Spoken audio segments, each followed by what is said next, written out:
इस देश में एक मस्जिद है जिसका नाम कहा जाता है कि यह ज्ञानवापी मस्जिद है। अब लोग ये पूछते हैं, जो हम रिसर्च कर रहे थे उसमें इस ज्ञानवापी का जो उदय है, जो चर्चा है, जो अभी मैंने आपको बताया कि ज्ञानवापी का मतलब क्या है, वो जो है हिंदुओं के पुराण में मिलता है, पौराणिक ग्रंथों में मिलता है। तो फिर ये मस्जिद के साथ कैसे जुड़ गया नाम?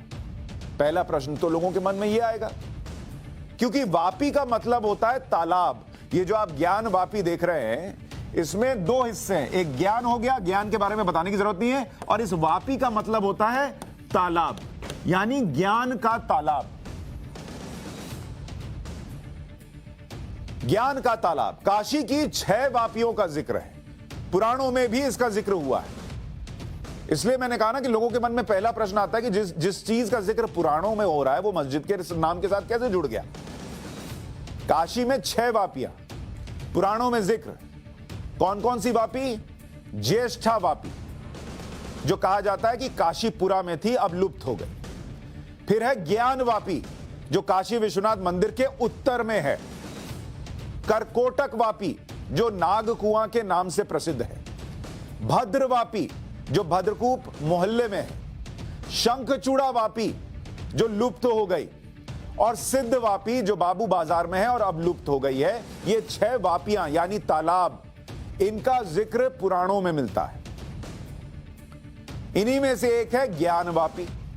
ज्ञान वापी का जिक्र पुराणों में कैसे है, जरा इसको सुनिए।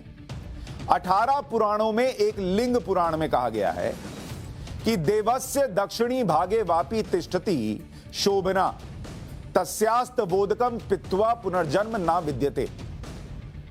ये उसके शब्द बता रहा हूं जो पुराण में लिखा है। इसका मतलब है कि प्राचीन विश्वेश्वर मंदिर के दक्षिण भाग में जो वापी यानी तालाब है, उसका पानी पीने से मुक्ति मिलती है। यानी हिंदुओं से जुड़ी हुई बात है। फिर मस्जिद से नाम कैसे जुड़ गया? फिर स्कंद पुराण, इसमें कहा गया है कि उपास्य संध्याम ज्ञानोदय यत पापम काल लोपजम क्षणेण तद पाकृत्य ज्ञानवान जायते नरः। इसका मतलब है कि इसके जल से संध्या वंदन करने का भी बड़ा फल है। इससे भी ज्ञान उत्पन्न होता है और पाप से मुक्ति मिलती है। यह भी पुराण में है, यह भी हिंदुओं से जुड़ा हुआ है, तो मस्जिद के साथ नाम कैसे जुड़ गया? प्रश्न लोगों के मन में आएगा। फिर है स्कंद पुराण, उसमें कहा गया है कि योष्ट मूर्तिर महादेव पुराणे परिपठ्यते तस्याशाम्बुमयी मूर्तिर ज्ञानदा ज्ञान वापिका। यानी ज्ञान वापी का जल भगवान शिव का ही स्वरूप है। एक और पुराण जो पता नहीं कितने सदियों पहले लिखे गए, उसमें भी भगवान शिव का स्वरूप बताया गया ज्ञान वापी को। तो सारे पुराण कह रहे हैं ज्ञान वापी हिंदुओं से जुड़ा है, लेकिन आज के 2022 में आप खड़े होकर सुनते हैं मस्जिद का नाम है ज्ञान वापी मस्जिद। कैसे भाई?